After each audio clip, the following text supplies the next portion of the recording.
Voilà, nous y sommes. Après moult travaux, Mister Blue Sky prend aujourd'hui même le départ du Vendée Globe. Le voici à l'image. Tu dis c'est ça là, toi.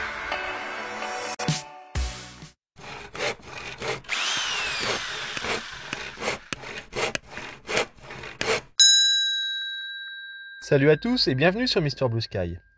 Vous les avez peut-être aperçus, posés en vrac sur la proue, les glissières du capot de descente ont fait leur temps et sont bonnes à changer.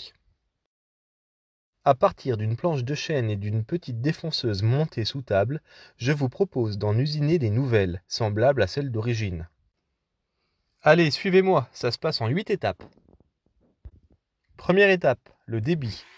Pour cette réalisation, j'envisage une méthode de collage. Dans une même planche, je débite des sections de 150 cm de longueur. Je les place ensuite dans l'atelier quelque temps pour rééquilibrer l'hygrométrie. Deuxième étape, le collage. Je ne souhaite pas voir mes glissières travailler. Agir ici par collage vise pour objectif de limiter les déformations en mettant en opposition les contraintes du bois. J'aplanis donc les surfaces et mets en serre avec une bonne dose de colle. Troisième étape, le dégauchissage. La géométrie, ce n'est pas qu'à l'école. Rien de tel qu'une pièce mise d'équerre pour faire du bon travail. Quatrième étape, le rabotage. Les glissières d'origine avaient une largeur de 52 mm contre une épaisseur de 42. Je rabote jusqu'à obtenir ces cotes. Cinquième étape, le défonçage. Au moyen d'une fraise gouge de 16 mm, en de nombreuses passes et profondeurs, je creuse les deux côtés latéraux. Le bord intérieur de la glissière est davantage creusé comparé au bord extérieur.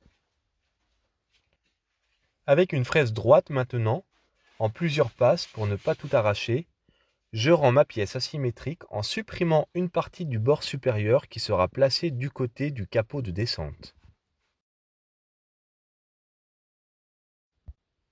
Disposant d'une dernière fraise quart de rond, je dégrossis les angles et favorise ainsi le ponçage à venir. Sixième étape, le ponçage. C'est parti pour l'huile de coude. En avant les grains de 40, 80, 120 et pour finir 180.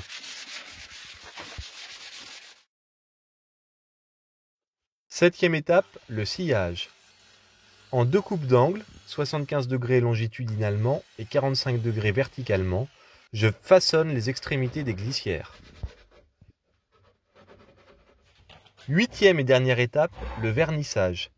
Au pinceau pour conserver le fil du bois, j'applique une dizaine de couches de vernis.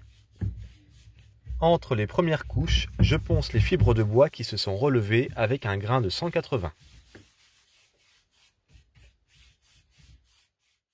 Voilà le résultat. Il ne reste plus qu'à terminer la réfection du roof pour envisager la pose de ces glissières flambant neuves. À bientôt pour la suite.